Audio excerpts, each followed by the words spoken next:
Bismillahirrahmanirrahim. Assalamualaikum warahmatullahi wabarakatuh.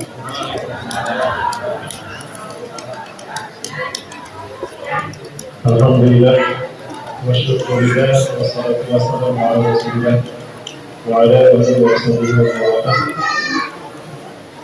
Masya Allah buka wa ma'am yasharam yakul ma'ala wa barakatuh dan tidak. Kalau Allah Ta'ala kita diberi di qawlihi ya kalim hadan a'udzu billahi samil alim min syaitanir rajim hamzihi wa nafthihi wa yata'alamu wa in syakartum la azidannakum wa la in kafartum inna 'adzabi lasyadid. Wa qala Rasulullah sallallahu alaihi wasallam wa huwa shadiqul wa'dul amin ummati hadhihi ummati ummatun marfu'atun laisa laha hukmun akhirah anjilat ikamuha fid dunya. Faqala kaifa yakunu dhalika ya Rasulullah bil fitani wa bizalazil wa bil fasl al-hadits al-bukhari surah Allah Rasulullah wa la huwa dhalika Bapak Ibu jamaah yang dirahmati Allah, ahli majelis taklim, Tabligh Akbar dan para bilalah, warga sekitar Masjid Jamiah Taqwa, dan juga semua ahli majelis taklim yang berasal dari luar kampung Panjalu yang dirahmati Allah. Kita lanjutkan kembali kajian kita. Turun hujan menang Allah sebagaimana dalam hadis bahwa hujan itu adalah rahmat dari Allah bagi hamba-hambanya yang beriman. Maka kita sebagai hamba Allah wajib bersyukur dengan karunia hujan ini, dan Rasulullah mencontohkan kita satu doa ketika hujan turun. Di antara doa itu adalah Allahumma hadisna shayban nafi'an. Ya Allah, berikanlah kami hujan yang bermanfaat. Bapak Ibu yang dirahmati Allah, mohon maaf kalau saya banyak bicara sejarah di sini, terutama generasi muda yang hadir, supaya bisa mendapatkan paling tidak penguatan semangat untuk membela NKRI. Karena sekali lagi ya, Indonesia sekarang sedang dihadapkan kepada neo-imperialisme, penjajahan baru. Kalau dulu Indonesia dijajah Belanda, Jepang, atau Portugis, hari kita ada dalam ancaman dijajah kembali. Siapakah yang menjajah? Saya kira Bapak Ibu sudah tahu. Tidak usah saya sebutkan siapa mereka. Namun ini terjadi merupakan bukti dari kebenaran hadis Rasulullah SAW. Apa hadisnya? Nanti saya bahas di akhir dari kajian kita. Baik, jamaah, kita lanjutkan kajiannya. Mungkin sebagian masih ada di luar karena masih melaksanakan ibadah sholat. Ya, ternyata tinggal tersisa setengah ini ya. Tadi perjanjian tidak boleh ada satu orang pun yang mentahbir. Baik jemaah hujan ya. Alhamdulillah. Baik jemaah yang dirahmati Allah Subhanahu wa Ta'ala. Dulu kita belajar sejarah PSPB, Pendidikan Sejarah Perjuangan Bangsa. Waktu saya masih SD, SMP ada, SMA pun ada. Kemudian ada di antaranya pembahasan tentang perjanjian Renville antara Indonesia dengan Belanda. Kenapa dinamakan perjanjian Renville? Karena perjanjian ini dilaksanakan di atas kapal laut milik Amerika, namanya USS Renville. Kenapa harus diadakan di atas kapal USS Renville? Karena kedua belah pihak tidak menerima perjanjian dilaksanakan di tempat lokasi. Kalau perjanjian itu antara Belanda dan Indonesia dilaksanakan di wilayah kekuasaan NKRI, waktu itu Republik Indonesia Serikat, BRIS, berarti Belanda mengakui kemerdekaan Indonesia. Belanda tidak mau. Kemudian, jika Indonesia menerima perjanjian dilaksanakan di wilayah yang masih dikuasai Belanda, berarti Indonesia mengakui Belanda sebagai penguasa wilayah itu. Indonesia pun tidak mau. Maka Amerika menengahinya. Dilaksanakan di atas kapal induk Amerika, USS Redfield. Maka dinamakan perjanjian Redfield. Namun perjanjian ini tidak enak diterima oleh Indonesia. Karena wilayah kekuasaan Indonesia hanya Sumatera, Jawa, dan Madura, tidak dari Sabang sampai Merauke. Ini yang menyakitkan bagi para pejuang kemerdekaan NKRI. Salah satunya adalah murid guru bangsa kita, Haji Umar Said Cokro Aminoto, Hos Cokro Aminoto, pejuang dan ulama kebanggaan NKRI. Beliau punya banyak murid. Ada 3 murid yang disebut murid serangkai. Salah satunya, 3 murid ini selalu bersama-sama. Presiden Soekarno, Sekar Maji, Marijak Kartosuwiryo, dan juga Wali Al-Fatah. 3-tiganya bersahabat. 3-tiganya murid kesayangan guru kita semua, guru bangsa dan pahlawan kita, Hos Cokro Aminoto. Apa kemudian? Soekarno ternyata setelah besar dia mengambil paham Nasakom, berjuang dengan misi politiknya Nasakom, nasionalis, komunis dan agamis. Kartosuwiryo berjuang murni amar ma'ruf nahi munkar, ya, demi menegakkan Islam. Sementara Wali Al-Fatah saat itu murni berjuang non politik. 3 ini menjadi tokoh bangsa kita. Nah, perjanjian Redfield itu merupakan pengkhianatan Belanda kepada Indonesia. Maka ulama-ulama kita tidak terima, para pahlawan kita tidak terima, termasuk Pak Kartosuwiryo, Allah yarham. Beliau tidak terima. Indonesia hanya diakui Sumatera, Jawa, dan Madura.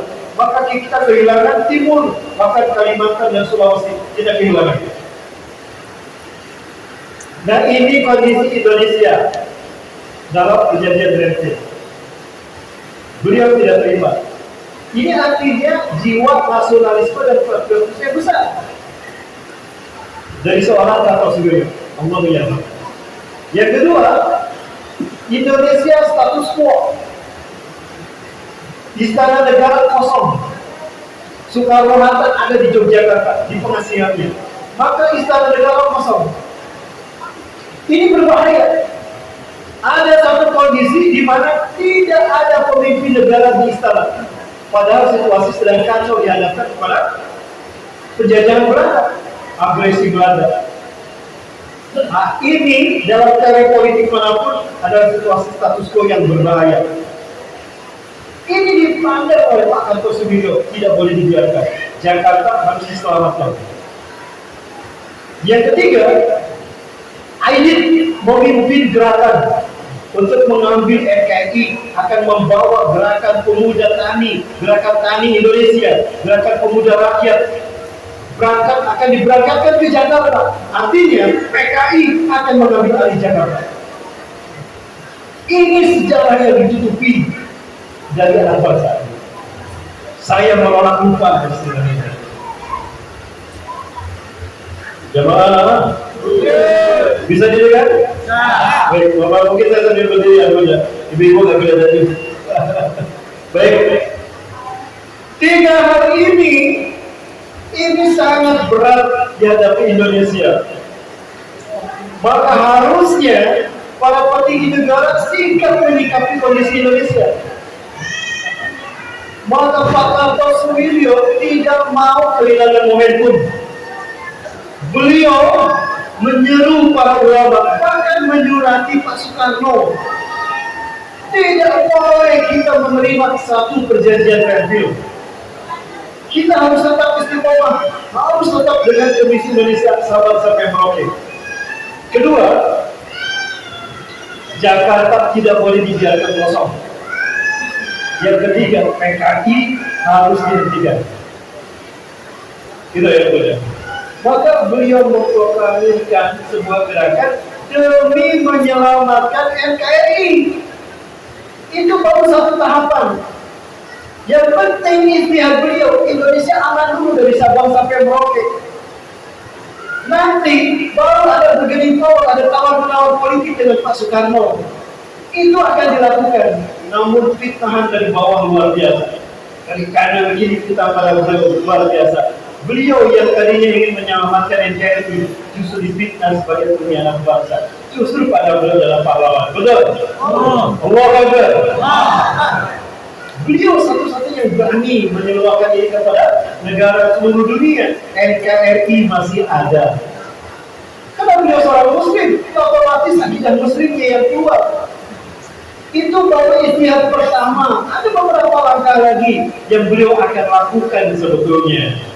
Tapi sekali lagi, fitnahan dari musuh-musuh orang-orang munafik saat itu luar biasa besar. Luar biasa beliau. Beliau adalah sebuah anak bangsa yang besar.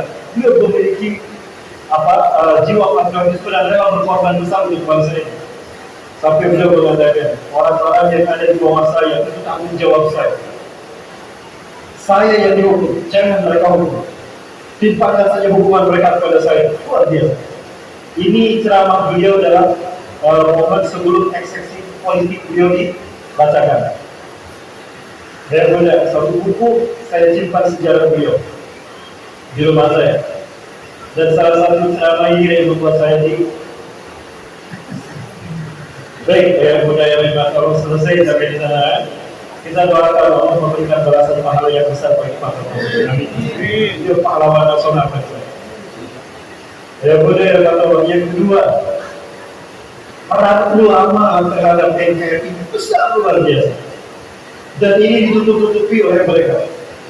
Dan ini saya bongkar di depan para pejabat ketika saya mengikuti aksi gerakan menolak hasil pemilu saat itu.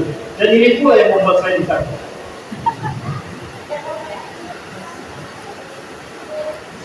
Ayah budaya kepada Allah. Masih ingat kan Indonesia merdeka pada tanggal berapa dan tahun berapa? Ibu getas kerudung. Tadi mau kone. Oh. Apa? Ibu babi di Cirian. Ibu pokal. Allah Akbar. Baik. Indonesia merdeka 17 Agustus 1945, betul? Yakin? Yakin Indonesia sudah merdeka? Saya tidak yakin. Kenapa saya bicara begitu? Saya punya datanya. Tapi tidak saya baca.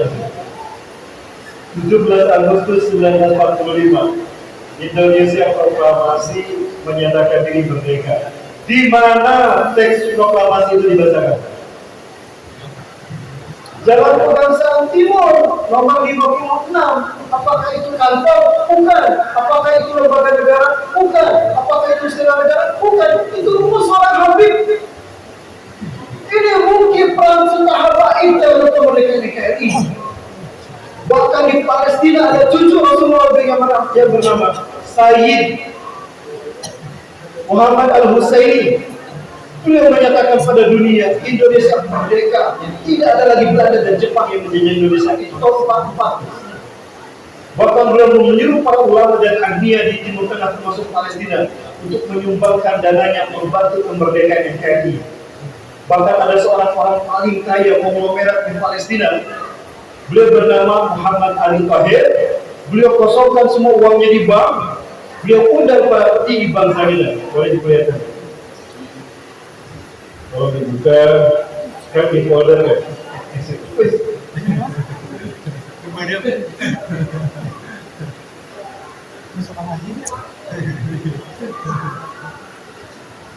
Dicari di folder kan, di folder Azam kan ada wahai umat Islam Indonesia Palestina. Palestina memanggilmu, ada sebelah kanan atas tengah yang ada gambar Palestina dan Indonesia berbeda. Nah itu kalau diklik ada kan, bisa dibiarkan.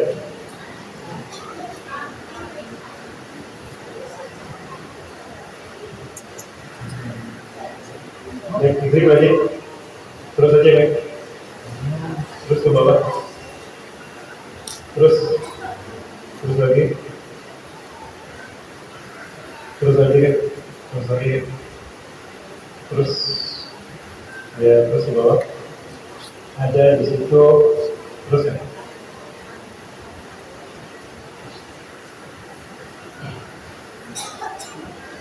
terus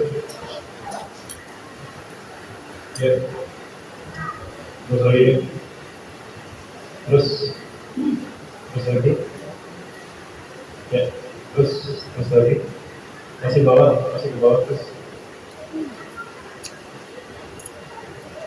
terus ya terus ke bawah, nah terus lagi, ya sedikit lagi kan, nah ini dia barusan sebelumnya. Nah ini dia, beliau adalah cucu Rasulullah SAW, Sayyid Muhammad Amin Hussein. Beliau adalah mufti Palestina. Beliau menyerukan kepada dunia bahwa Indonesia layak merdeka. Beliau memberikan kontribusi besar untuk membantu kemerdekaan Indonesia. Beliau cucu Rasulullah, beliau seorang Habib, Sayyid kan. Kalau di Indonesia Habib, kalau di Palestina Sayyid. Itu cucu Rasulullah SAW.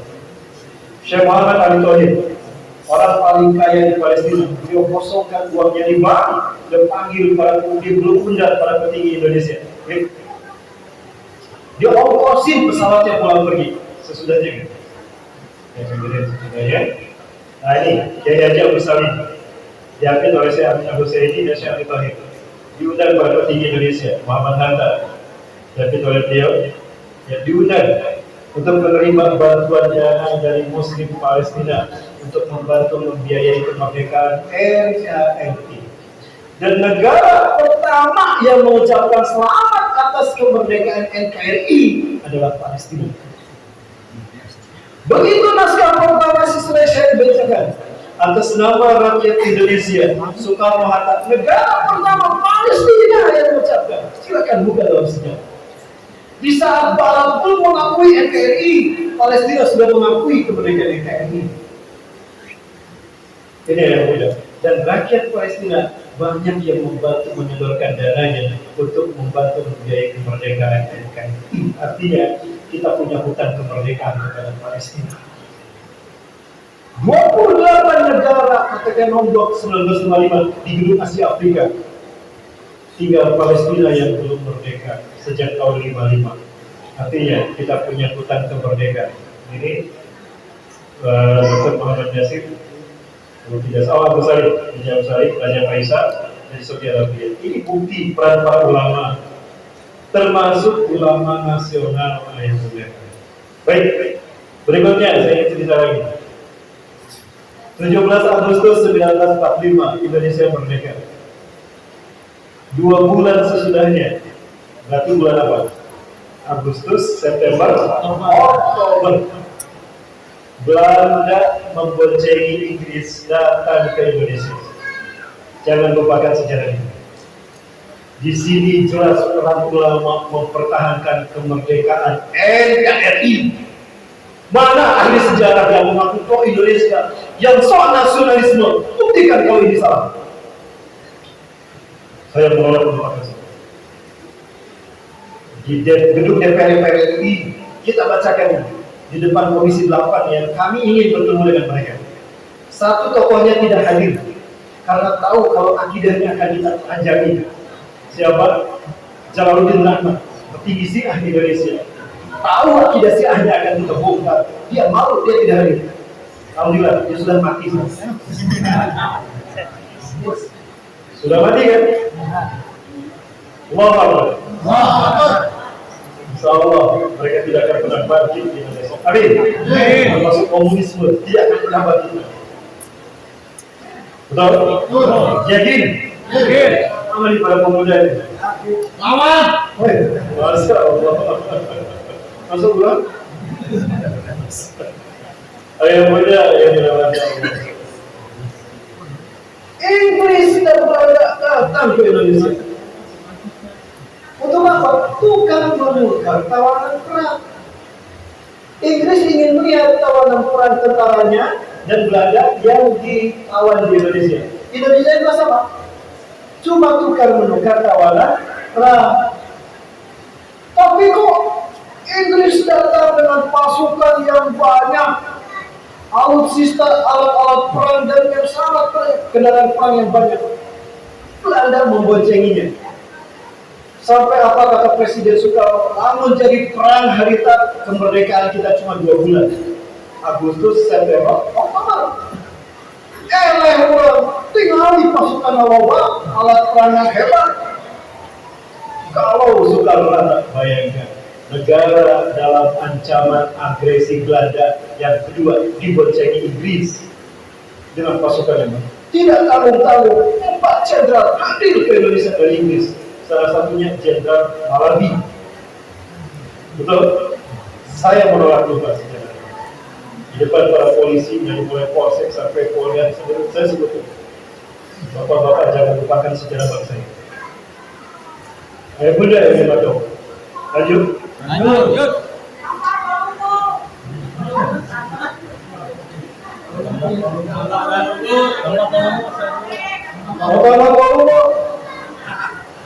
Ada yang sapiring dari itu. Sudah piringnya. Oh, tak kuping sakit. Alhamdulillah.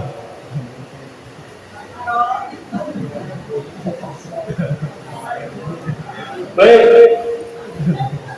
Ada benar kalau Presiden Soekarno-Hatta datang kembali ke Istana Negara, dipanggil semua pejabat negara, kumpul. Termasuk Panglima TNI Allahyarham Jenderal Sudirman hadir saat itu. Ditanya pendapatnya satu persatu, mulai dari wakil presiden sampai para pejabat yang hadir saat itu. Giliran Panglima TNI, itu luar biasa.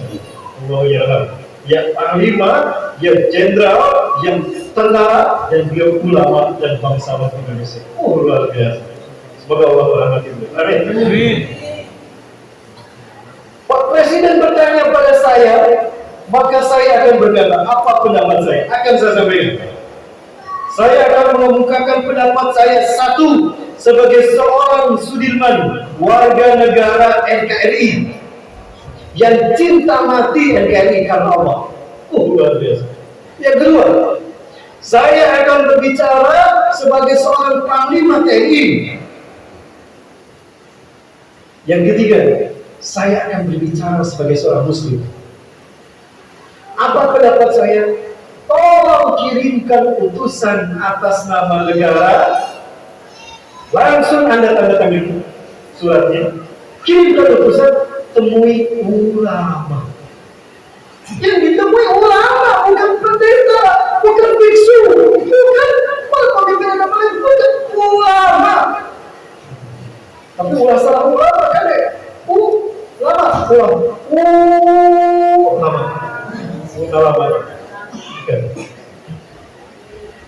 Temui ulama.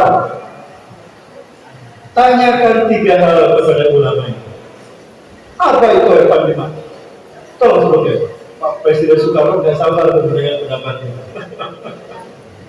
Ada yang dari ini pendapat yang kemudian melahirkan resolusi jihad NU yang menyelamatkan NKRI saat itu sampai diabadikan 10 November sebagai Hari Pahlawan Nasional. Betul?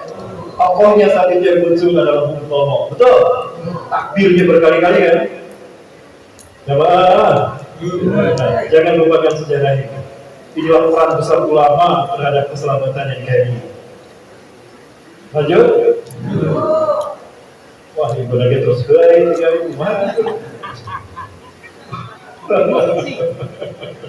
baik. Tanyakan yang pertama kepada ulama. Maksudnya Kiai Haji Hasyim Asy'ari yang Mustasyar NU, pendiri Nahdlatul Ulama. Allah biarlah. Luar biasa. Itu NU yang sebenarnya. Bukan NU garis miring. Satu, apakah perang melawan Inggris dan Belanda mempertahankan NKRI disebut jihad fisabilillah? Mengingat Indonesia bukan negara Islam. Indonesia tidak berdasarkan syariat Islam, tapi negara berdasarkan Undang-Undang Dasar 45 dan Pancasila. Bisa tidak disebut jihad fisabilillah? Itu yang pertama.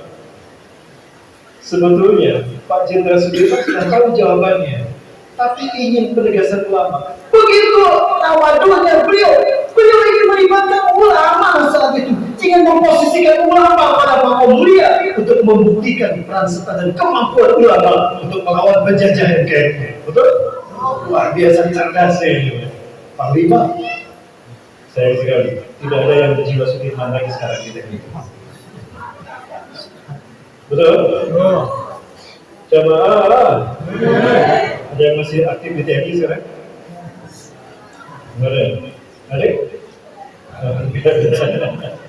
Yang kedua, yang gugur saat itu ketika perang melawan Inggris dan Belanda, nah bisa disebut syahid fisabilillah. Yang ketiga, ketahuilah wahai Bapak Presiden dan para pejabat negara, termasuk Bapak Wakil Presiden, mereka datang karena banyak orang munafik pengkhianat di bangsa itu, yang membukakan pintu bagi mereka untuk datang hanya dengan bayaran pulsa. Bolehkah mereka dihukum mati? Belum dijawab.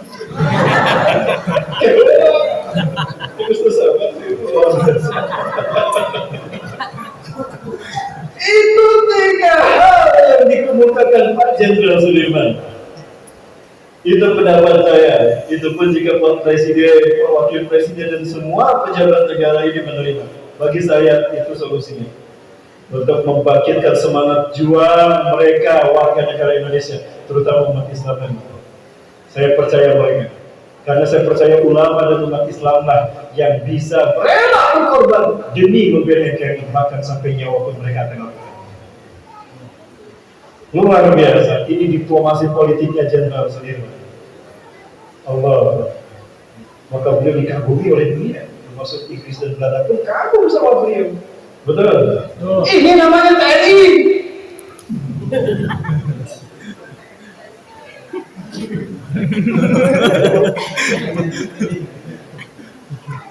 Mudah-mudahan saudara yang sampai memahami ini. Alhamdulillah. Jawab. Radikal. Berikutnya, betul, luar biasa pendapat Anda. Saya setuju. Presiden Soekarno kirim putusan atas nama Indonesia. Saya tanda tangan surat. Ketik, kalau diketik. Tanda tangan Presiden Soekarno, Presiden juga ditawarkan. Dikirim pula putusan menemui Kiai Haji Hamdatul Syekh Allahu yarham Hasyim Asy'ari, Mustasyar dan pendiri NU.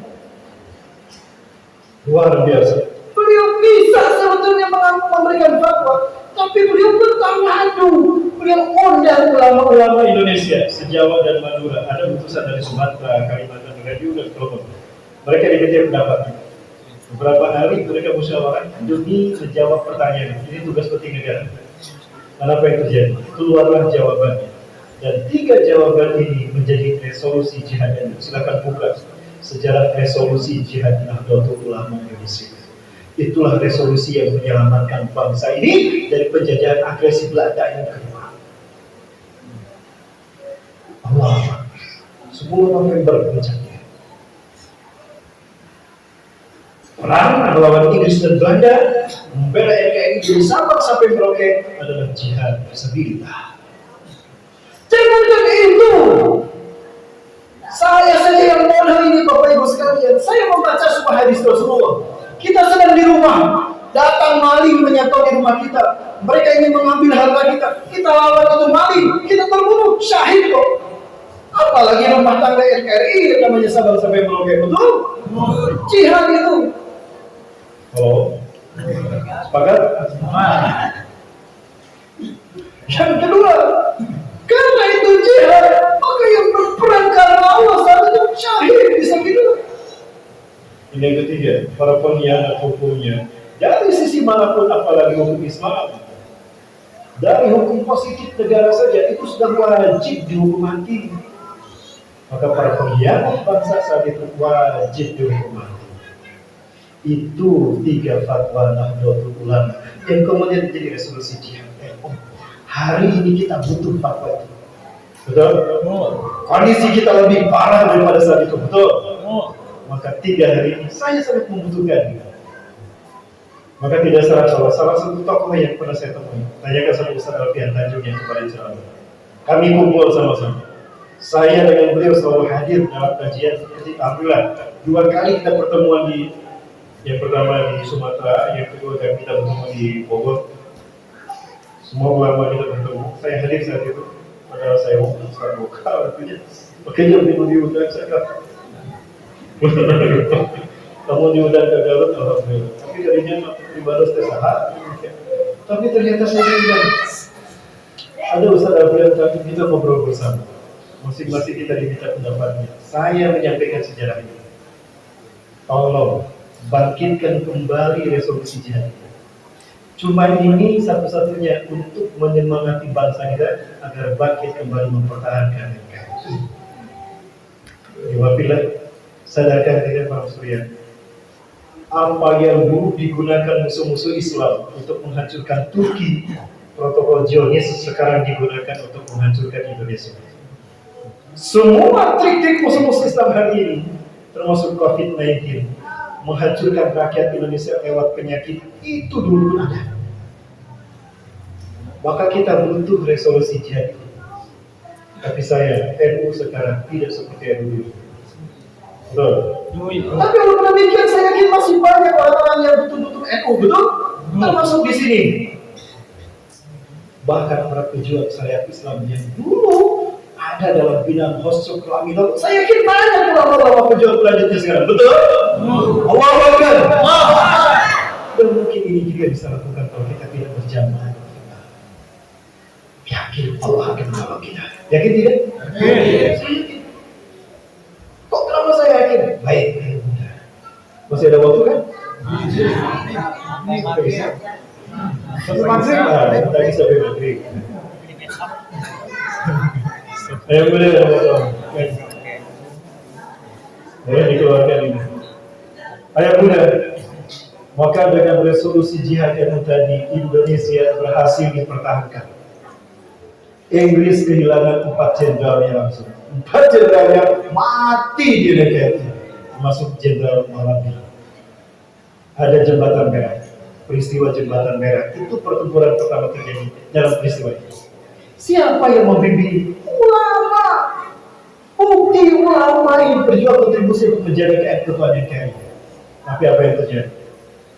Harper Sweet mengatakan, jika negara dalam kondisi kacau dan chaos, maka ulama yang ditanyai untuk menolong NKRI. Tapi ketika NKRI sudah merdeka, ulama harus dipenjara. Itu yang terjadi. Jangan lupakan sejarah. Inilah jahatnya politik jika tanpa bimbingan Quran dan Sunnah. Betul? Tidak ada politik yang mukhlisin lahu din. Tidak ada. Yang ada kepentingan. Betul? Dalam politik tidak ada kawan sejati dan musuh abadi, tidak ada. Yang ada kepentingan. Saat ini musuh, tahun depan, pemilu depan mungkin berkoalisi akan menjadi kawan, karena yang ada adalah kepentingan. Betul? Maka kepada partai-partai Islam, saya harapkan tetap komitmen dengan misi dan misi Islamnya. Betul? Nah, kita dukung partai-partai seperti itu. Ya, siap? Ya. Allahu Akbar. Saya berharap tetap komitmen. Terima kasih kepada PKS. Terima kasih kepada Syarikat Islam yang masih istiqomah. Dua partai ini istiqomah dengan manhaj mereka masing-masing. Demi Allah, semua hidup saya belum pernah nyoblos, baik dari wali kota sampai presiden. Demi Allah belum pernah. Karena saya tidak tahu apa yang harus saya katakan di hadapan Allah. Jangankan memilih pemimpin, masuk WC saja diatur ada dalam Islam, betul? Masuk WC aja ada aturannya, betul? Bapak Ibu, masuk ke masjid kaki apa? Keluar kaki? Kiri. Ada doanya? Masuk WC kaki apa? Kiri. Keluar kaki? Ada doanya? Masuk TPS kaki apa? Ada doanya? Tuh kan? Islam itu syumul. Semua hak diatur dalam Islam. Apalagi memilih pemimpin. Sekarang apa jawaban kita di hadapan Allah? Ketika Quran dan Sunnah sudah jelas memberikan aturan cara memilih pemimpin, kita mengambil filosofi Sokrates dengan demokrasinya.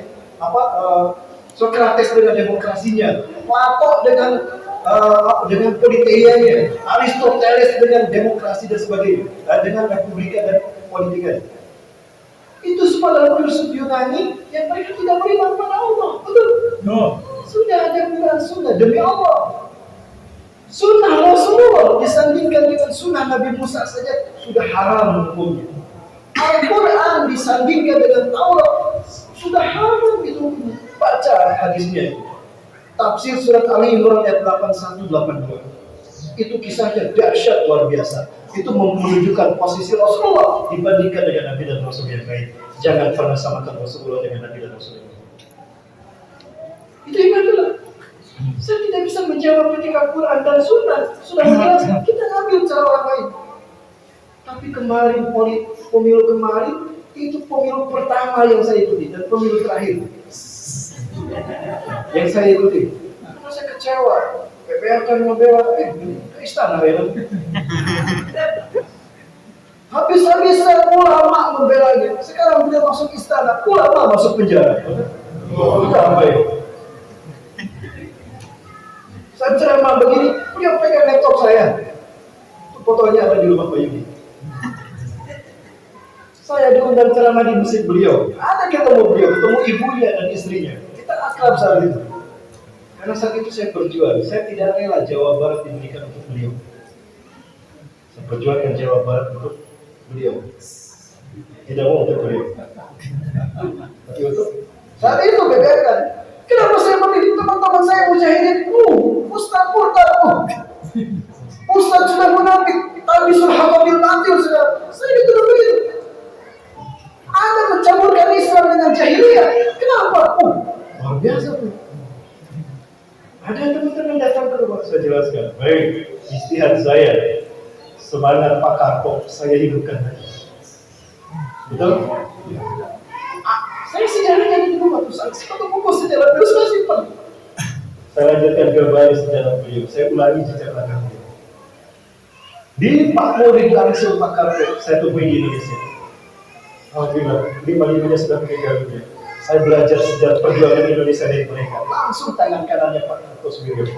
Ada tabibnya, ada juru masaknya. Saya temui. Saya ingin belajar Islam langsung dari mereka dan belajar sejarah bangsa dari mereka. Istilah Allah pertemukan saya dengan 5 muridnya langsung.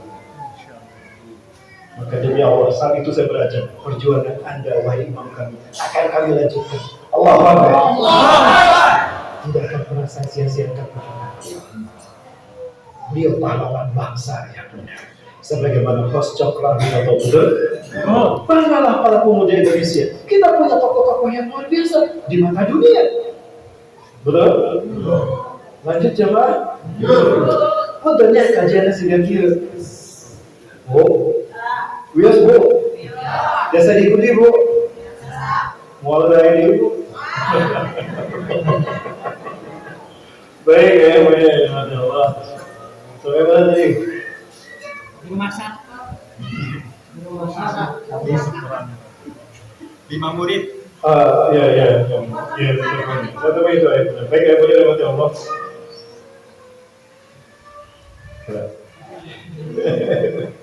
Oh tadi. Membawa 7 70.000 Bani Israel. Di depan ada laut merah yang dalam, tak mungkin menyelamatkan diri melalui lautan. Hiu pasti memakannya, kedua pasti tikalau. Di belakang ada Fir'aun dengan 250.000 pasukannya, siap membantai habis Bani Israel. Apakah hilang keyakinan saat itu kepada Allah? Tidak. Akal sudah mentok untuk menyelamatkan diri. Hese, susah, kemana harus meminta pertolongan? Orang ini sudah berkhianat, dia sudah menjual perjuangan kita. Ingat, kita punya Allah. Keyakinan inilah yang disebut dengan siqah billah. Yakin Allah tidak pernah meninggalkan kita. Maka Nabi Musa dicaci maki sama kaumnya. Bayangkan, kaumnya Nabi Musa dicaci maki. Sampai kata-kata yang tidak pantas diucapkan kepada seseorang diucapkan kepada Nabi Musa. Wadah kamu Musa, celaka kita. Yang namanya menyelamatkan diri itu ke darat bukan ke laut.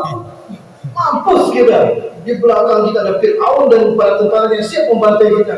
Di depan kita ada lautan yang siap menyantap kita dengan hiu-hiunya. Tenggelam kita di sana. Selesai, tamat riwayat kita. Apa kata Nabi Musa?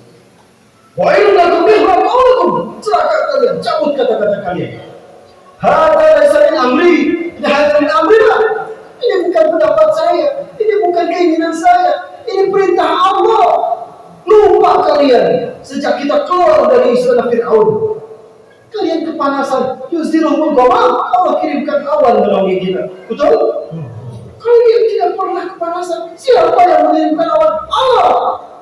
Innahumma ya Rabbi sahdin. Allah masih bersama aku sampai sekarang, dan Allah akan memberikan petunjuknya pada kita. Subhanallah. Ini harusnya yang dimiliki oleh seorang pemimpin di saat negara dalam keadaan sulit. Betul? Bukan pelakon. Baik, dan jauh diri semua keadaanmu.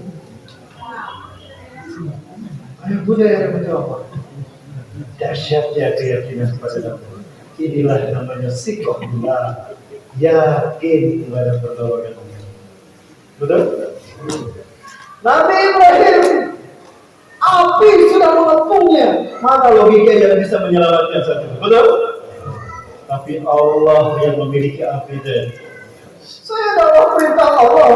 Kalau saya berdiri dibakar api jika ini keinginan Allah, aku hidup kok. Kata Nabi Ibrahim, selesai masalah Allah. Maka turun, di saat itulah pertolongan Allah. Siqah billah. Allah perintahkan Nabi Musa, tepilah kata pongkat telur dan laut. Belah laut biiznillah. Ada teknologi sehebat ini hari ini yang bisa membelah lautan. Hanya dengan dipukul saja. Hada min amrillah. Jangan pernah menyangka Allah diam saja kepada orang-orang zalim. Hei orang-orang zalim, jangan pede dulu ya. Dikira Allah diam saja, tidak. Nah, jadi keyakinan yang besar pada diri kita. Yakin Allah bersama kita. Siqah billah. Nabi Musa selamat dengan Bani Israel. Fir'aun tenggelam. Allah yang melakukan itu. Api dingin bagi Nabi Ibrahim.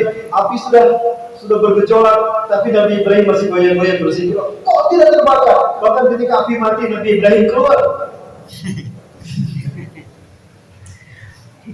Mana logika itu? Oh, kasih Namrus. Allah yang melakukan itu. Allah yang kita sembah hari ini adalah Allah yang menyelamatkan Nabi Ibrahim dulu. Betul? Allah yang kita sembah hari ini adalah Allah yang pernah lautan di zaman Nabi Musa. Betul? Maka jangan tinggalkan keyakinan ini. Jika kita punya keyakinan ini, insya Allah Indonesia kembali merdeka. Allah. Jangan hilangkan keyakinan ini. Saya tidak ragu sedikit pun. Jawab. Ini tauhid rububiyah. Siqah billah. Yakin? Iya. Baik, saya buktikan. Klik lagi. Puntennya, tapi nggak bawa ke air itu tuh kan udah beri. Puntennya. Baik, kita bantu nanti saja. Baik, lanjut lagi. Baik. Sebentar ya, baik. sepanjang 2021 para ahli kelautan, ahli air dan ahli perakiraan cuaca yang bergelar profesor doktor, mereka mengatakan Turki akan terkena bencana kekeringan sampai bulan Desember sepanjang tahun 2021. Jadi itu terbukti. Ya, Turki mengalami krisis air, water crisis in Turkey in 2021, 2021. Klik lagi kan? Bahkan saking keringnya muncul pulau di tengah lautan dan tanaman. Ini menunjukkan saking parahnya sebenarnya. Maka apa yang terjadi dilihat oleh Presiden Turki Erdogan, terlepas dari kontroversi tentang siapa beliau, tapi beliau seorang Muslim kan? Bayangkan, ini dahsyatnya keimanan seorang Erdogan. Ini namanya pemimpin. Kalau pemimpin seperti Erdogan, gak lama kasus minyak goreng selesai. Betul? Gak lama kasus solar. Sebentar. Itu kan bukan Erdogan presiden. Jemaah. Oh, aja. Kayak kan sebentar. Terus latihannya kayak gerak beres. Lanjut. Yang boleh macam. Dia sebagai seorang Muslim punya Allah. Punya Allah. Beliau instruksikan kepada rakyat Turki untuk melaksanakan sholat istisqa. Dicemooh nih pendapat beliau. Klik lagi, seperti Nabi Musa dicemooh sama kaumnya kan? Bayangkan Turki masih ada bibit-bibit sekulernya. Maka apa yang terjadi? Para tokoh sekuler dan ateis Turki menertawakan pelaksanaan sholat istisqa ini.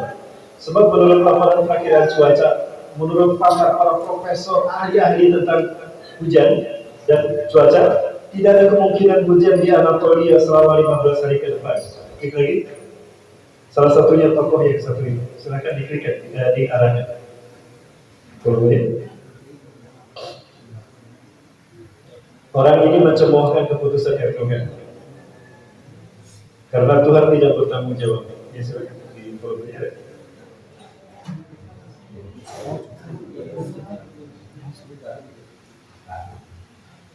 Ya.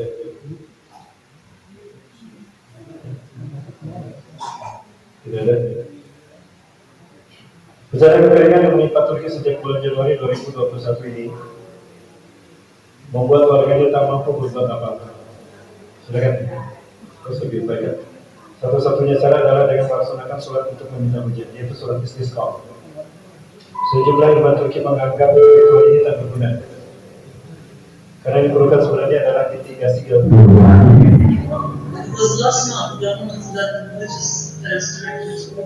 Agamanya ateis. Ini agamanya ateis. Dari informasi yang sudah.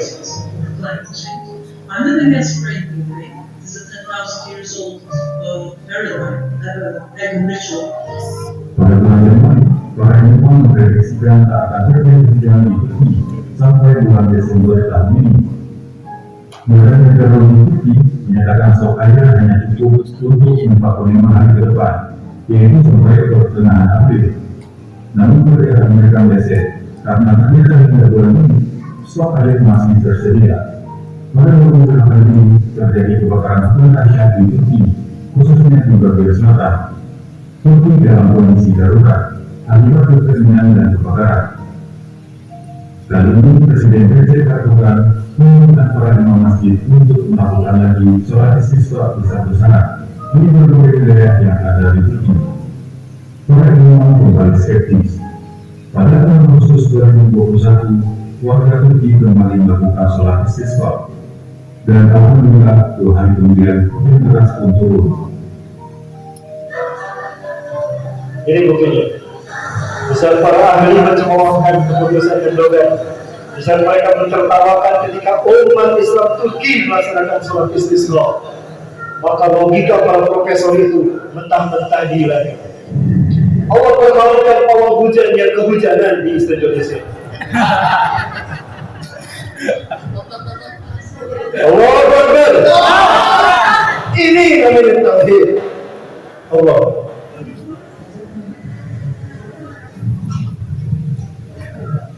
Allah muda, Turki ini masih ada sekulernya, Indonesia banyak ulamanya, umat Islamnya mayoritas. Turki aja Allah kabulkan, betul. Artinya kita punya peluang yang sama dengan Turki. Kenapa? Karena Tuhan kita sama kan. Lalu kemana keyakinan ini hilangnya sekarang? Kemana ya Allah? Bukan Allah tidak mau menolong kita, keyakinan kita yang setengah-setengah. Jamaah, jadi Allah akan menolong kita. Insya Allah tidak sampai periode ketiga. Amin. Dan keluar mamin ke Amin. Itu segala pasrah itu semua. Yang saya takuti bukan perang dunia ketiga, tapi periode ketiga itu. Lanjut. Baik, yang mana? Klik lagi kan? Turki berarti. Mahal dia mencemoohkan Erdogan. Dia meremehkan sholat istisqa. Belum selesai sholat istisqa, hujan turun ngegebet di seluruh Anatolia. Mana mereka yang mencemoohkan Erdogan? Kewakilan Allah yang melakukan ini adalah Allah yang kita sembah di mesin ini, betul? Jangan hilangkan ini tauhid. Inilah yang mereka ingin hilangkan dari umat Islam melalui pandemi. Tidak akan pernah berhenti. Akan banyak vaksinasi yang dilakukan. Saya sudah ngobrol kemarin kritik dengan seseorang yang bekerja di perusahaan kesehatan Indonesia. Saya ngobrol sambil sahur. Ketika itu saya sedang membantu itikaf. Ditanya itikaf, karena saya tidak mau dikatakan juara bertahan istri kap. Lamun itikaf pada masjid, lamun istri kap di rumah. So, kemarin itikaf apa istri kap? Baik, lanjut. Ini juga tak? Sebelumnya kan? Saya benar. Makhluk yang satu ini. Dia punya Ra'isu Uzawai Bujara Al-Hindi yaqulu inni attakiru as-samadi al-Islam. Pemimpin parlemen Bujara India, ketua parlemen India Bujara mengatakan aku akan mencabut racun Islam ini sedalam-dalam. Dia mengatakan Islam ini racun peradaban manusia. Islam harus dimusnahkan di muka bumi. Ini kata dia. Sangat radikal dan kontroversi, bermuatan sara, rasis luar biasa. Apa yang terjadi? Dia lupa Allah Maha mendengar. Dia tidak tahu kalau Allah Maha melihat. Lihat, Allah sudah menyatakan, Allah dan masyarakat inilah nikmat iman Islam. ولا تحسبن الله غافلا عما يعمل الظالمون إنما يؤخرهم ليوم تشخص فيه الأبصار. Sungguh jangan kau kira Allah lengah diam saja terhadap apa yang dilakukan orang-orang zalim di muka bumi. Allah Maha mendengar, Allah Maha melihat. Allah bukan patung. Allah Maha berbuat apa? Tuhan Rabb yang Allah majlis. Allah melakukan apa yang Allah kehendaki. Innama yu'akhiruhum, Allah biarkan mereka sampai pada satu hari yaumil tashkhasu fil absar, sampai hari di mana mata mereka terbelah. Apa yang terjadi? Belum selesai dia berceramah, Allah cabut nyawanya seketika. Summa atahu sahman min Allah Ta'ala, kemudian datang kepadanya satu anak panah dari Allah yang Maha Tinggi, lihat bidawahu fil abadati ainin, untuk mencabut ruhnya seketika juga. Allah Allah yang melakukan ini adalah Allah yang kita sembah hari ini. Yakin? Yakinan ini adalah modal kuat kita untuk menyelamatkan NKRI. Saya butuh para pemuda-pemudi yang siap syahid. Saya mendengar di sini para pemuda-pemudinya berani mati, betul? Berani mati syahid kan? Betul? Tapi takut lapar. Sama saya juga. Berani mati syahid takut lapar. Asal tidak takut istri lah. Jangan terlalu. Ada istrinya? Berani ngomong gitu. Semoga Lanjut guys. Kita dengar. Yang tadi guys. Kita dengar apa kata-katanya. Lihat apa yang terjadi. Allah Maha. Yang sebelumnya kan? diarahkan browsernya ke sebelah situ kan, ke sebelah sini, tapi di sana di layar, di skip laptop. Soalnya dia ngomong kayak gitu, akan aku cabut dengan tanganku di dulu Islam, Islam. Akan aku campakkan Islam, tidak aku rebut sampai ke arah kamu. Berarti kenapa kecil? Langsung aku mati.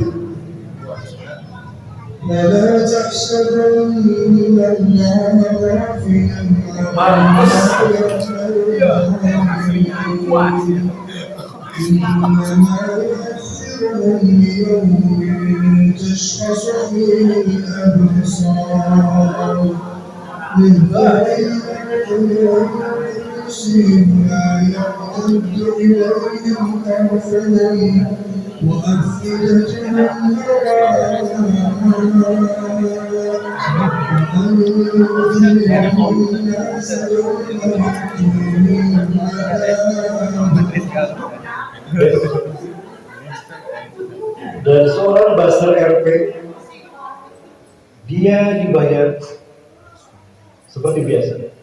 Aksinya nggak mungkin dia berani seperti itu. Maka dia babak belur ketika hadir, mau cari muka, malah ngasih muka, habis kena mobil. Betul? Dan lihat ketika dia di rumah sakit, siapa yang datang mengucapkan jempol dan selamat? Mereka lah yang ngasih muka. Jangan tertipu oleh drama politik mereka.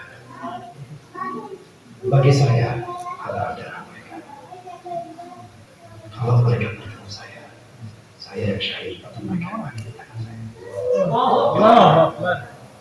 Termasuk aku janda. Ayo, gaskeun Ustaz, sedikit. Aman? Pahala Ustaz.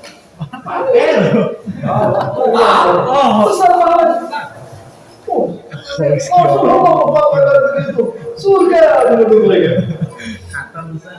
Aman tapi aman? Sebenarnya kacau itu. Saya jangan berbicara aman, lawan saya Ustaz. Gak ada istri ya? Alhamdulillah yang kedua. Yang kedua ya, berikutnya. Kita lihat tadi. Cina menghina Islam di Uyghur. Uyghur mayoritas Muslim. Dan bagaimana cara mereka menghinakan Islam, menjatuhkan semangat akidah umat Islam Uyghur. Mereka mendirikan sebuah kafe di mana di lantainya itu keramiknya adalah 2 kalimat syahadat. Jadi siapapun yang berkunjung ke kafe ini maka dia akan menginjak-injak 2 kalimat syahadat. Ketika Nabi Adam pertama kali Allah hidupkan, Allah tiupkan ruhnya kepada jasad Nabi Adam misalnya. Fayaqulu min ruhihi fatahya Adamu bi kalimatillahi kun fayakun. Allah meniupkan kalimat kun fayakun ke dalam jasad Nabi Adam, maka Nabi Adam pun hidup. Ketika Nabi Adam hidup dan menghirup oksigen, Allah simbol tanda kehidupan muncul. Beliau bersih. Hasil. Itu dia bersih orang Garut. Apa ucapan yang pertama keluar ketika Nabi Adam pertama kali hidup? Alhamdulillah.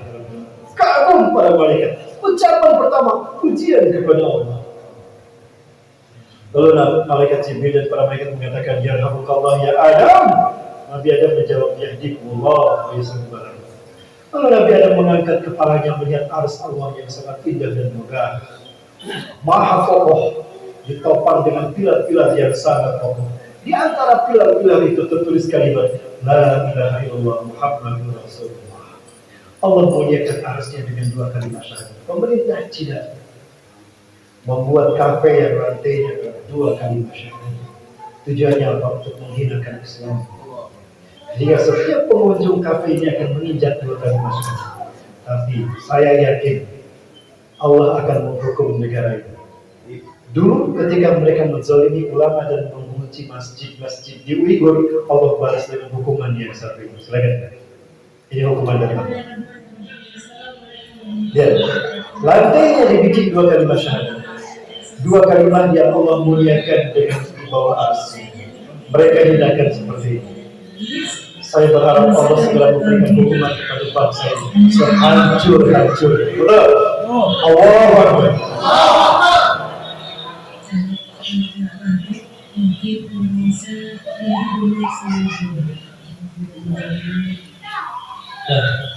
yang hukuman yang pernah Allah berikan pada negara ini ketika negara ini menghina Islam di awal mereka menguasai Uyghur. Silakan. Ini hukuman dari Allah. Ingat ayat ini, jangan pernah lupakan. Inilah hukuman yang Allah berikan. Dan begini cara Allah memerangi sebuah bangsa yang menghina wali-walinya, menyakiti wali-wali.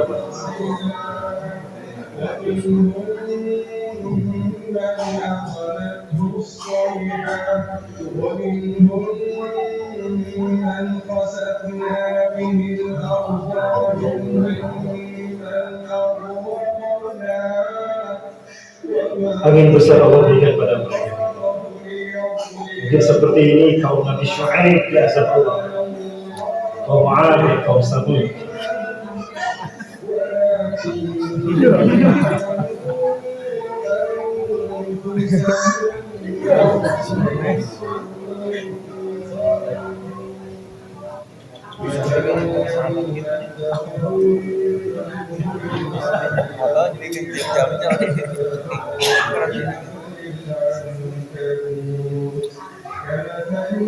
Dengan niat mau menyelamatkan diri masuk ke dalam bus untuk menyelamatkan diri dari angin besar, tapi ternyata tidak bisa.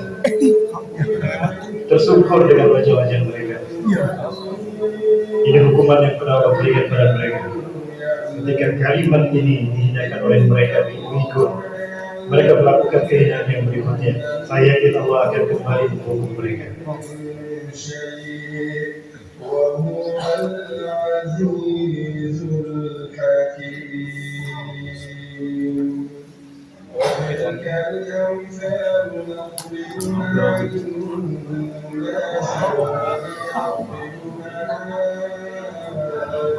Masuk kepada penguasa negara di sini.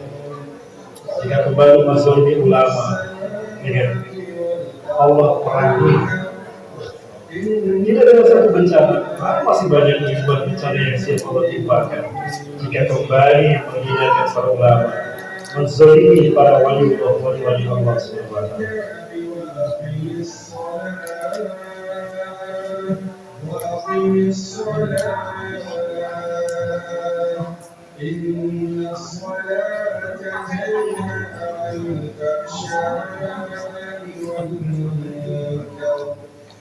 Oke, baik. Pertolongan seperti ini masih akan diberikan Allah kepada kita. Pertanyaannya, sudah pantaskah kita mendapatkan pertolongan Allah? Itu masalahnya. Kita masih berpecah belah. Kalau kita masih berpecah belah dan kita takut dengan kekuasaan yang di atas, tidak akan pernah ada pertolongan itu datang pada kita. Perhatikan.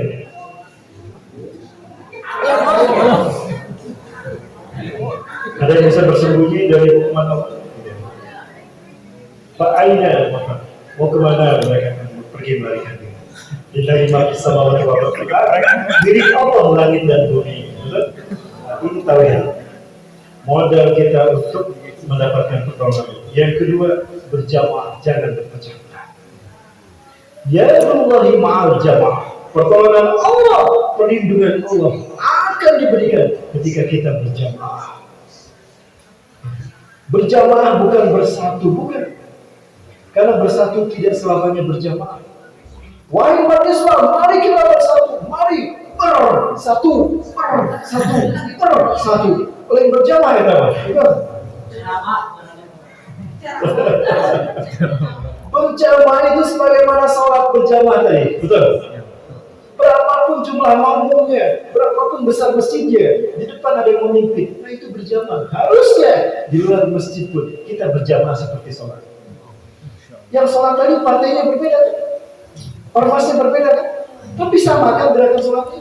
Nah itulah tauhid. Diwakil berjamaah. Saya yakin semua ormas, semua partai punya kelebihan masing-masing, betul? Ormas apapun, maka saya tidak pernah menyalahkan siapapun, tidak pernah. Mereka saudara saya. Masing-masing punya kekuatan, tapi tidak bisa berjuang sendiri. Hidup orang rekrut, orang buka curugmu hebat, bisa ngelawan batur pakai curug. Sok siapa dilawan orang? Mahal bisa, bayar tahun sebulan. Betul. Oh, dia pakai ikan. Dia pakai telur, dia pakai pasang tel. Gitu kan? Tapi coba lihat, jangan kita yang berbeda, kita kepalkan. Yang mana dicipin dia. Begitulah kita. Kita banyak perbedaan. Ini berbeda bentuk, tapi masing-masing punya fungsi. Betul? Punya fungsi dan bentuk berbeda. Kita berbeda emas, kita berbeda pakai. Tidak masalah. Ibarat jari kita berbeda. Tapi kalau kita satukan, betul? Itulah indahnya berjamaah. Maka dengan bersatu kita baru bisa menang. Itu yang ditakuti dari musuh-musuh Islam. Tinggalkan perbedaan, perbesar persamaan. Dengan persamaan itu kita berjalan bersama-sama. Sekarang bukan saatnya memikirkan asubiah, tapi saatnya kita menyelamatkan bangsa kita yang bernama NKRI. Betul? Betul. Karena ada sebuah negara yang akan mengambil alih NKRI. Dia ambisi mengambil alih bangsa kita. Vladimir Putin, dia punya proyek Rusia Raya. Maka dia terus ingin menguasai kembali wilayah-wilayah yang dulu ada dalam wilayah kekuasaan Uni Soviet di zaman Mikhail Gorbachev. Dia ingin mengalahkan reputasi Gorbachev, bahkan Stalin dan Lenin. Itu Vladimir Putin. Kemudian Yahudi punya proyek The New World Order, ingin menguasai dunia, dimulai dengan menguasai Palestina. Tapi mereka tidak pernah berhasil meraih jajah karena Gaza disisakan untuk kita membebaskan dunia. Ya. Yang satu ini punya proyek yang namanya OBOR, One Belt One Road. Dia ingin mengambil alih dunia dimulai dari Afrika sampai ke Asia. Arab sudah diambil alih Amerika, maka Arab tidak dilirik karena tidak bisa. Satu-satu harapan bagi dia untuk bisa mewujudkan One Belt One Road adalah menguasai Indonesia. Jamaah. Melantari ini. Udah lama. Saya yakin Islam akan menang. Rasulullah Sallallahu Alaihi Wasallam terbangun dari tidur. Ummu Hani menyaksikan ini. Ibunda Abdullah bin Abbas radhiyallahu anhu menyaksikan Rasulullah di Masjidil Haram terbangun dari tidurnya. Qailullah menjelang salat subuh. Ihmar wajhuhu ada. Wajah dan mata beliau merah. Beliau bangkit dan bertakbir, Allahu Akbar, Allahu Akbar, Allahu Akbar. Bangun para sahabat. Umar bin Khattab menghampiri Rasulullah SAW. Rasul berkata, Allahumma halmallah, Allahumma halmallah, Allahumma halmallah. Ya Allah, bukankah telah aku sampaikan ya Allah? Itu kata Rasulullah. Lagi datang menghadiri Rasulullah. Itu ya Rasulullah, kepala tadi sampaikan. Betul ya Rasulullah, Anda telah menyampaikan misal Allah. Kami menjadi saksi. Apa kata Rasulullah? La yazharanna Islam hatta yarudal kufra ila mawdihi. Sungguh Islam ini akan tegak kembali sebelum hari kiamat. Catat, sebelum kiamat terjadi, kita akan kembali menguasai dunia. Itu kata Rasulullah. Islam ini akan kembali tegak sebelum hari kiamat.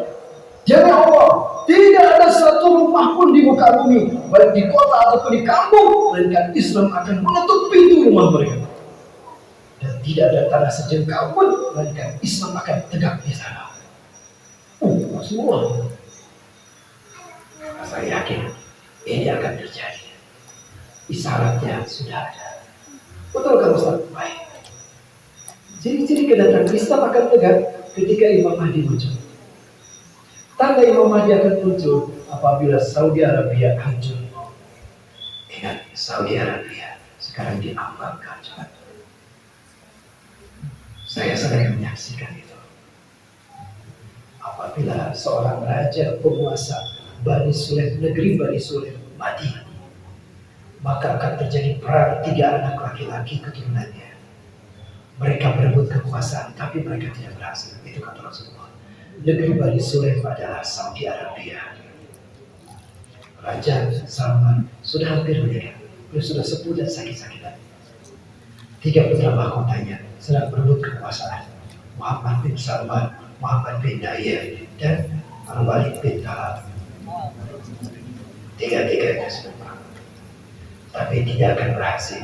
Kenapa? Yang muncul nanti Imam Mahdi akan dibaiat di musim haji. Tanda kemunculan Imam Mahdi apabila idza mudi'a an-nasu ayyuhul bait aw ya'tamiru ilaiha. Apabila manusia terhalang melaksanakan haji dan umrah, itu pertanda kedekatan munculnya Imam Mahdi. Apa yang menghalangi kita melaksanakan haji dan umrah? Sudah terjadi. Ketika Imam Mahdi muncul, Ustaz, siapa pasukannya? Ada 3 pasukan terbaik di dunia yang akan menjadi pasukan yang tidak terkalahkan oleh siapapun di muka bumi. 1, Ahlu Syam. Kan saya perlihatkan 3 pasukan. Keluar dari sini kan? Kembali ke huru hara akhir zaman. Order PPT huru hara akhir zaman. Jadi kalau tampilkan yang ada panji hitamnya kan, dari seluruh dunia kan. Kemudian boleh diperlihatkan. Ini terakhir dari ceramah saya, penyampaian terakhir saya. Dan kita nanti buka sebuah yel-yel penyemangat perjuangan. Kita semua yang hadir di sini untuk berjanji dan bersumpah setia di hadapan Allah. Siap? Siap. Bahwa kita akan berjuang untuk membebaskan NKRI. Siap? Siap. Baik. Siapapun, misalnya, kalau bisa direkam, upload biar dunia menyaksikan. Langsung dari baju resmi tutup budi.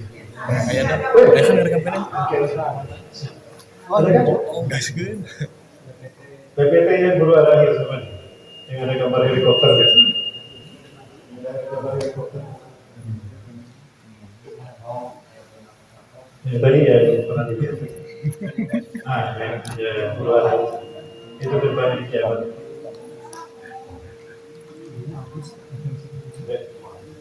Lihat ya, terus ya, terus agak cepat lewat saja ini, terus lewat lagi, terus kita bercepat. Mungkin saya membahas semua lagi, klik, terus lagi, insya terus, ya. Ini pernah saya sampaikan di masjid apa? Yang satu di Panji Indra pernah kita bahas. Ya. Masih ingat apa sudah lupa? Masih lupa sudah ingat lupa? Nah, terus lagi kan? Terus cepat. Coba bilang, ini pendiri Saudi Arabia. Klik sebentar. Sebelumnya ini pendiri Saudi Arabia. Jadi raja-raja yang pernah memimpin Saudi Arabia. Sekarang dia sahabat sebetulnya punya adik namanya Mukrim bin Abdul Aziz. Harusnya ini putra mahkota, tapi ketika beliau naik pesawat helikopter 2016 atau 2000 berapa, helikopternya ada yang menembak lalu jatuh dan meninggal dunia. Maka putra mahkota jatuh ke tangan orang ini. Dan ada 3 tokoh yang kuat, satu beliau Muhammad bin Salman, kedua Muhammad bin Nayef, ketiga Al-Walid bin Talal. Sebetulnya ada satu lagi, namun ini tidak diangkat. Sekarang berada di Jerman, Khalid bin Farhan. Khalid bin Farhan ini nanti kita lihat terus, coba terus. Ini 7 raja Arab yang pernah memimpin Saudi Arabia, negeri Bani Sulaim. Terus, ini 3 putra mahkota, namun yang ini sudah meninggal, tinggal 2 ini. Lalu muncul Al-Walid bin Talal. Terus, Muhammad bin Nayef, tokoh yang paling kuat. Dan ini Al-Walid bin Talal, lihat istrinya, berhijab tidak? Inilah putri raja Arab. Ya, pernahkah Rasulullah berjabat tangan dengan Abu Jahal dan Abu Lahab? Jelas Abu Lahab dan Abu Jahal menentang Islam. Pernah tidak? Jawablah, ini sesuatu yang tidak pernah dilakukan Rasulullah. Ketika Abu Lahab dan Abu Jahal menentang Islam, tidak pernah Rasulullah berjabat tangan dengan mereka. Betul? Klik. Nah, ini Al-Khalid bin Farhan yang menyeru agar dilengsarkan. Raja Salman harus segera dilengsarkan dan Muhammad bin Salman sekaligus. Kemudian, apakah ini putra mahkota yang salah satunya disebutkan Rasulullah? Allah langsung. Terus saya menolak upah terhadap Saudi Arabia. Terus lagi. Nah, ini kita lewat saja. Nah, baik. Berikutnya kan? Diwakilkan lagi kan? Nah, sebentar. 3 pasukan besar yang akan Allah siapkan untuk membebaskan dunia. Sebagaimana dulu Seperti kepada Nabi Sulaiman Allah lakukan. Dulu ada Assyria, Kaldani dan Mesir. Menghukum semua musuh-musuh Allah yang ada di bumi Palestina Syam. Akan terjadi kembali kata Rasulullah. Dan Allah menyatukan ini surat Al-Isra, surat ke-17 ayat ke-4 sampai ayat ke-8 dan 104. Kemenangan yang pasti terjadi. Dulu 3 bangsa besar, sekarang pun 3 bangsa besar. Yang pertama, bila di Syam, pasukan dari Syam. Hum min khairi ahli ardi yawmaidin. Mereka adalah orang-orang terbaik di muka bumi pada akhir zaman.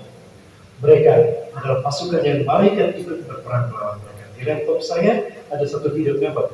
Ada satu video di mana malaikat diperlihatkan Allah turun mau ikut membela pasukan Syam. Salah satu pasukan Syam ini adalah mereka. Ini adalah pasukan dari bumi yang akan menjadi pasukan Imam Ali. Mereka. Follow.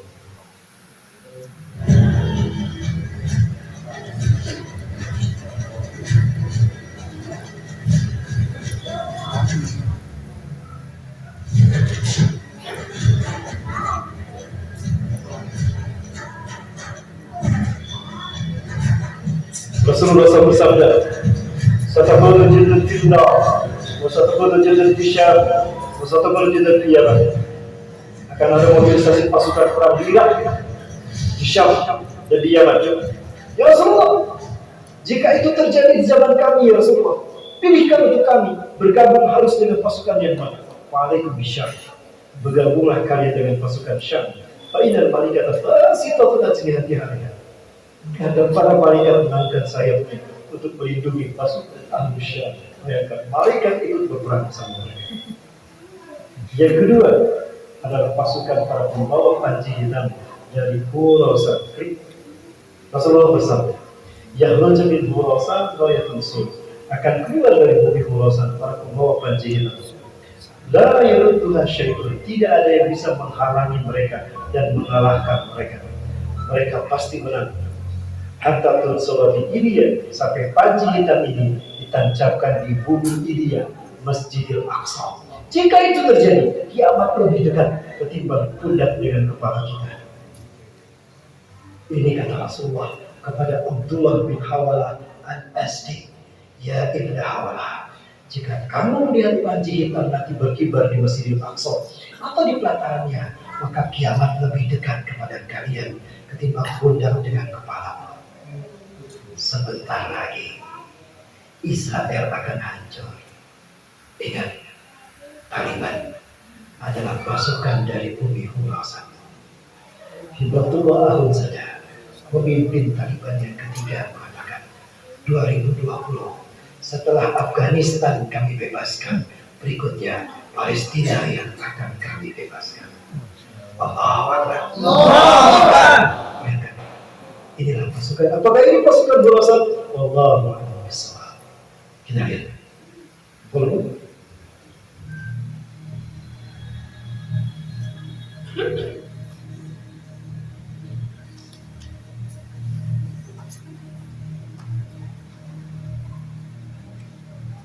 But clearly Afghanistan is in the heart of Khorasan. The Prophet said, when you see the black flags coming from the direction of Khorasan, who are joining the army. The army has already started its march. They know it. And that's why they demonize as a terrorist anyone who supports that army. We reflected our last drop of blood.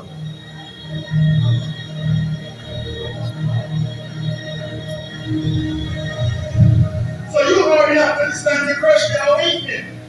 What's in the history of Afghanistan? It is the graveyard for all the superpowers.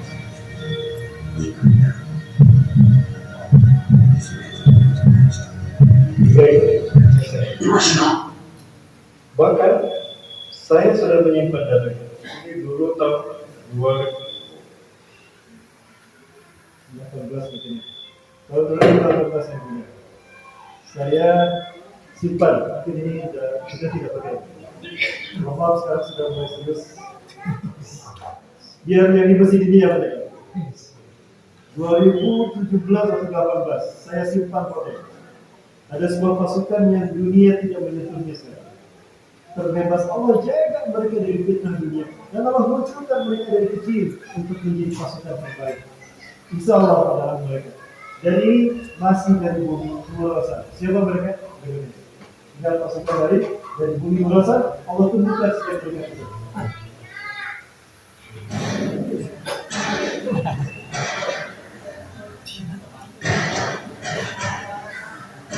Di saat anak-anak kita sibuk dengan gadget, di saat anak-anak kita mengidolakan artis-artis Korea, di saat anak-anak milenial tergiur dengan indahnya dunia, Allah lahirkan manusia sejati dari bumi Khurasan. Luar biasa. Allah tidak pernah diam. Beginilah cara Allah mempersiapkan kebangkitan Islam yang tidak lama lagi. Allahu Akbar.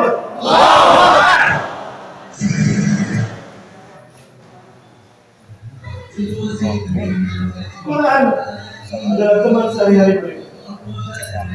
Sunnah Rasul adalah amalian mereka. Berjuang di jalan Allah, cita-cita mereka. Syahid di jalan Allah, asma mereka. Allah.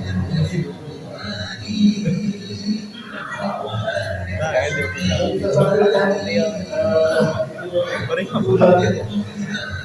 mereka ke bawah firman yang ini apa jaraknya adalah waktunya. Surutkan aja kita dirasakan. Arahkan instrumennya ke dalam screen. Ada. Coba ada betul nggak ada? Ustaz, asisten Ustaz.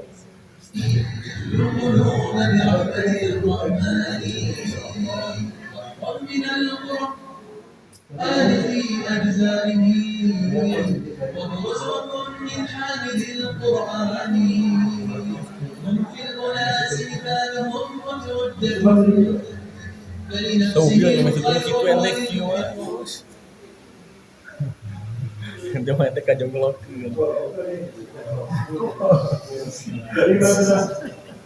Mereka sudah dilatih luar biasa dengan cara Allah beriman. Dia berada di Allah sudah dia pasukan. Pasukan kita biasa. Pasukan dia. Ini adalah hasil dari luar biasa. Intinya program. Syekh Ismail Azin dari Palestina. Dia mimpi bertemu Rasulullah SAW. Rasulullah dalam mimpi dia berlari kencang. Mimpi yang sama juga dialami oleh Syekh Muhammad Al-Mutawali Al-Makki dari Mekah. Beliau pun sama mimpi. Rasulullah berbicara cepat berlari. Ya Rasulullah, di mana tusri? Ya Rasulullah, kenapa anda tergesa-gesa? Ini anda dari mana anda pergi? Anda dah ikut Gaza. Saufatul adu ma'a ummati fi akhir zaman. Aku sedang berjalan berlari untuk menuju ke Gaza. Aku ingin berperang bersama umatku di akhir zaman ini. Masya Allah. Lalu kemudian Rasulullah melihat anak pasukan besar. Syekh Ismail Azin dan Syekh ini, Syekh Muhammad Al-Mutawali dan Makki Al-Yamani, menyaksikan juga ada pasukan yang banyak. Ya Rasulullah, banyak sekali pasukan Anda. Itulah pasukanku. Manhum ya Rasulullah. Siapa mereka ya Rasulullah? Hum min ummati al-Indonesia. Mereka adalah umatku Indonesia. Alladzina aksaruhum aksarun nas hubbahu iya. Ya ilayya. Mereka adalah orang-orang yang paling banyak mencintaiku. Aku pun paling banyak mencintai mereka. Mereka lah umatku yang akan membebaskan Palestina. Allahu Akbar. Allahu Akbar. Mimpi inilah yang saya dengar tadi maupun hafal Quran yang ada di Gaza. Yang ada di Al-Quds, di Al-Quds. 2016 saya datang ke sana. Maka sekarang saya dan teman-teman keliling Indonesia mengumpulkan donasi untuk membiayai para pengumuman. Sama guru saya dari Jawa, saya guru ya. Mari saya ikat dengan saya dari Palestina, saya ajak dia untuk kerja sama dia. Insya Allah ya tidak, kalau melakukan kami tidak akan pernah berhenti untuk berjuang. Saya berharap di tangan saya adalah taji tauhid, lalu kalau taji kita yang sini saya adalah putih. Akan saya bawa bersama para pemuda Indonesia membebaskan Palestina sebagai pasukan namanya dari Allah.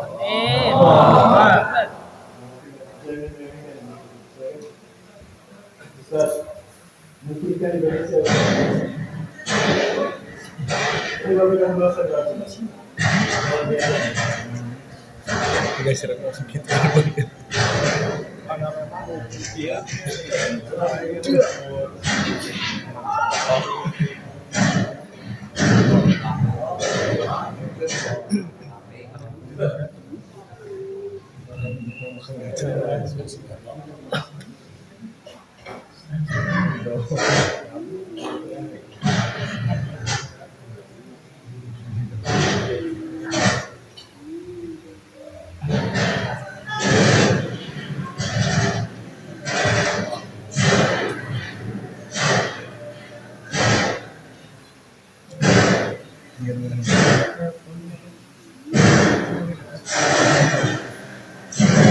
Latihan dulu gitu.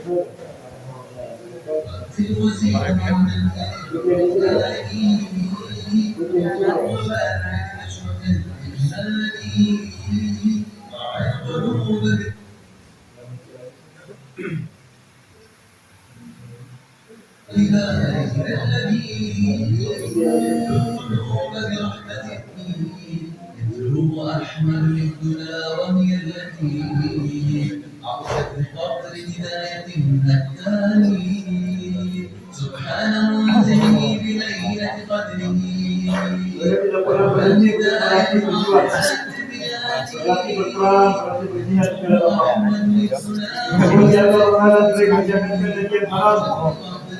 Jadi yang semangat Allah jauh. Allah menunjukkan Quran sudah lewat mereka. Saat kita terdiam menghadap nanti anak-anak kita, mereka Allah menunjukkan dalam keadaan luar biasa. Inilah mereka perjalanan terakhir dari Indonesia. Allah temukan dari kecil itu. Jadi sahabat pasukan yang ketiga, apakah pasukan Indonesia? Berikutnya, pasukan berikutnya, apakah Indonesia ya sudah 2012 ini berjadi? 12 negara. Saya diminta untuk menjadi bagian dari panitia. Tugas saya mendampingi Syekh Aliyatul Balamasi, guru saya dari Palestina. Guru ketua Rabita Umat Muslim. Saya mendampingi beliau selama berada di Bandung. Saya layani kebutuhan beliau selama di acara. Sampai kami angkat kembali ke Palestina. Saya hanya mengantar sampai ke Padalarang, dari Padalarang ke Jakarta. Kemudian 12 negara hadir dan mereka yakin. 12 negara sepakat untuk menyerahkan kepemimpinan pada Indonesia. Malaysia, Brunei, Thailand, sampai ke Bali, Filipina, Morok, mereka pun menyerahkan kepemimpinan pada Indonesia. 12 negara hadir, bahkan termasuk ke Vietnam, China, 12 lawannya hadir. Kami ikut mengantar mereka ke Ciputra untuk melihat keindahan Bandung dari atas gunung. Mereka ingin investasi bersama umat Islam Indonesia. Insya Allah mereka semua menyerahkan kepemimpinannya kepada kita di Indonesia. Allah. Bukan hanya sekedar kumpul di Jakarta, bukan. Bayangkan, baru dengan kumpul lewat aksi 411-212 sudah bisa menggetarkan dunia. Jangan salah, guys. Kumpul kita tidak sia-sia. Baik 411 maupun 212.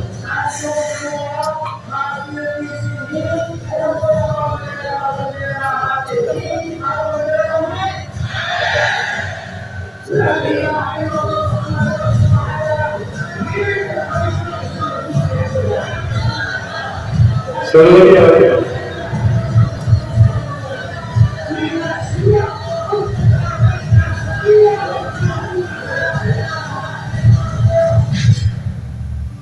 Bukan hanya sekedar kumpul.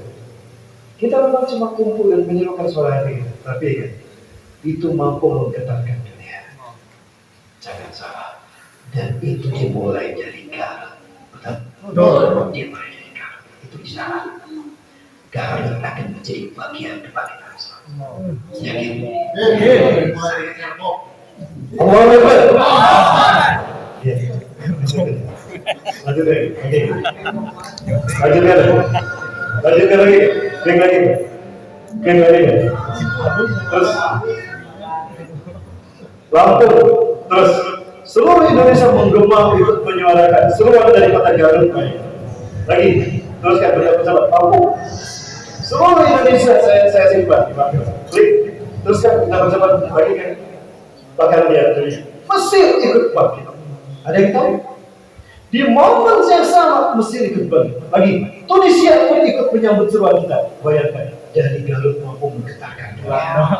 Belanda ikut bangkit. Lanjut. Jerman bangkit. Belgia bangkit. Australia bangkit.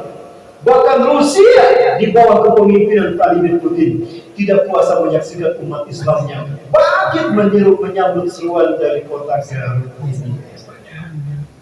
Maka jangan sepelekan jihad kita dimanapun kita berada. Selamat tauhid jadi motor yang akan menyambut. Ngeduruk bendera kita gitu. Ya gitu. Amin. Limbangan. Ada limbangan dia. Ini yang membuat bangsa marah sama saya. Mereka memboikot ceramah saya di satu kabupaten di Riau, Pelalawan.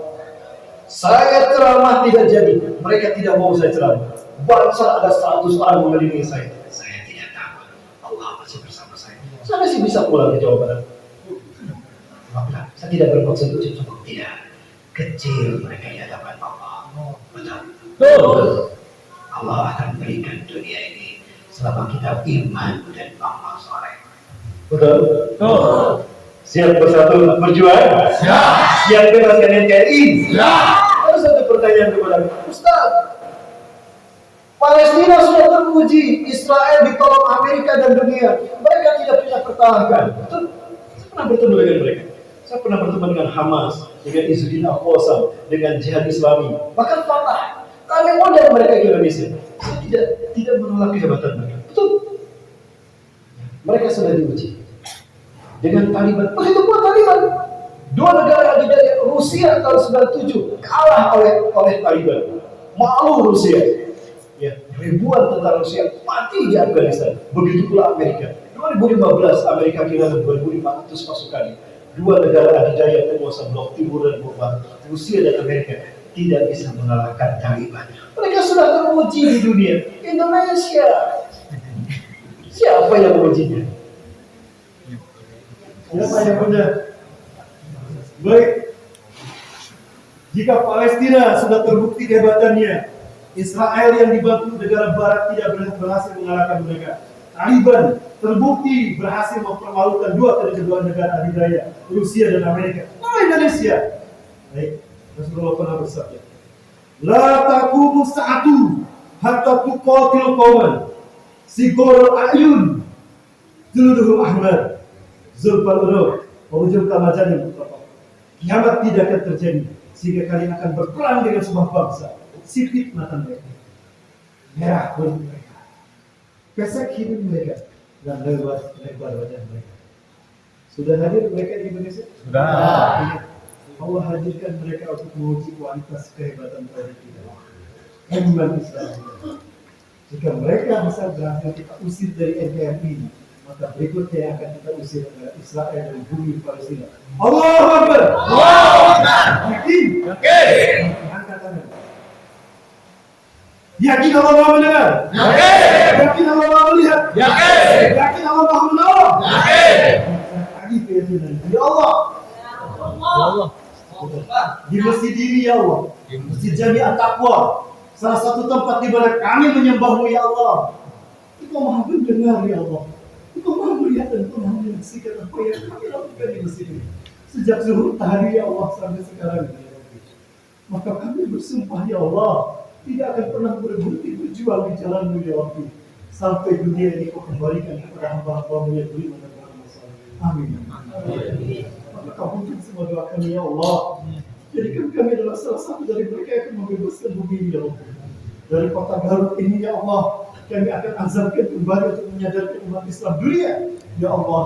Maka jadikan dari titik Sukarbaja ini ya Allah, dari Kabupaten Garut ini ya Allah, bangkitkan kembali semangat dunia untuk bangkit berjuang melawan kezaliman dan mengembalikan dunia pada Islam yang rahmatan lil alamin. Amin. Ikuti saya. Asyhadu an la ilaha illallah. Asyhadu an la ilaha illallah. Wahdahu la syarika lah. Wahdahu la syarika lah. Wa asyhadu anna Muhammadar Rasulullah. Wa asyhadu anna Muhammadar Rasulullah. La nabiyya ba'da. La nabiyya ba'da. Kami kami umat Islam Jamaah Masjid Jami At-Taqwa dari baju resmi Kabupaten Garut Jawa Barat Indonesia siap bebaskan NKRI dari neo-komunisme dan neo-imperialisme.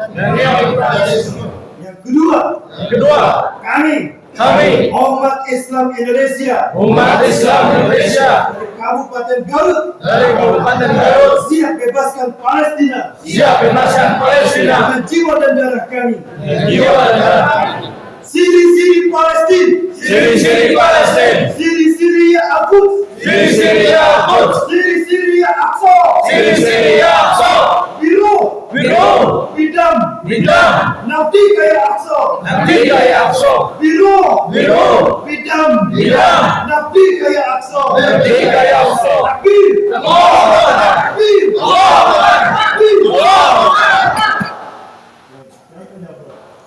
upload ke internet. Orang Palestina akan senang dan menangis menyaksikan kita. Ingat, kita sudah bersembah kepada siapa?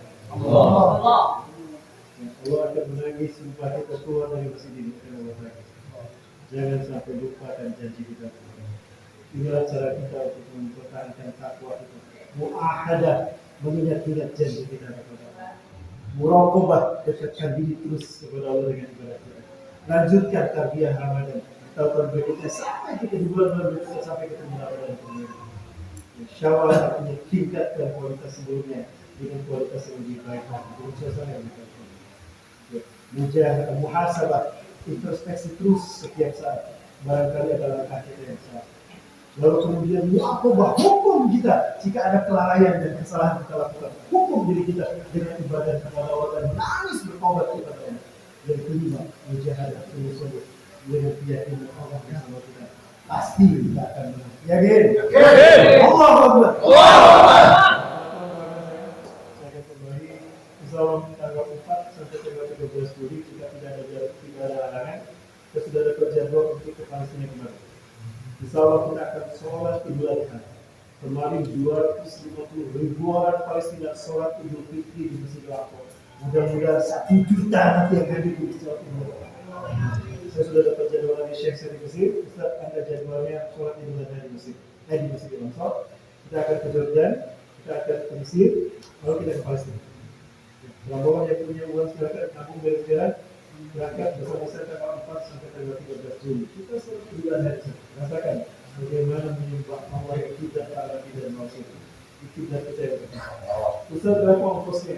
Saya berjuang sendiri sedang mengumpulkan ongkosnya. Berharap saya bisa dapat dengan istri saya ya $2.350 33 atau 34 juta ya. Harusnya saya berangkat bulan Februari, tapi saya sedang menolak untuk PCR dan untuk vaksin. Sudah menolak, jadi Allah harap bagi saya untuk kesempatan. Tapi alhamdulillah satu vaksin bisa saya beli. Tapi itu terjadi dengan divaksin. Mereka berbuat makar, kita berbuat makar. Belum melahirkan air muda, ya sudah beberapa syekh berbunyi Palestina, dan insya Allah mereka akan menyembuhkan nanti. Ya, saya akan menyembuhkan siapa saya tidak akan menghabis. Ya. Tapi siapa yang ingin berjuang silakan. Ya. Terutama para pemuda, bagaimana kita akan bebaskan Palestina ke apa jalan ke itu. Nah, saya undang bergabung selama tanggal 4 sampai tanggal 13. Harusnya saya dengan istri saya, sampai hari ini saya bersyukur ya saya sudah merancang strategi untuk bisa berada bersama istri. Tahun kemarin anak saya yang ketiga yang paling kecil yang ketujuh saya bawa. Kami nomor bisa bebas dari Singapura dalam 2020 dan kami masih bisa masuk ke Indonesia apapun sudah ada PSBB tahun 2020. Berharap kami 3 tahun untuk berada kami juga saya bisa berada dan tidak terhalang untuk berada bersama istri. Yang mau berada bersama saya silakan. Tanggal 4 sampai tanggal 13 Juli, terutama sholat Idul Adha kita ada di bersama. Jadi barangkali yang juga yang dapat saya sampaikan juga terakhir hormat barangkali. Ini buat barangkali pasien. Jadi dulu sampai jam berapa ini? Ya, terima kasih. Jadi takwa DKM atau Nuhan dengan para sesepuh kami, para guru kami, mohon maaf. Ya, Pak Lurah, mohon maaf Pak Lurah.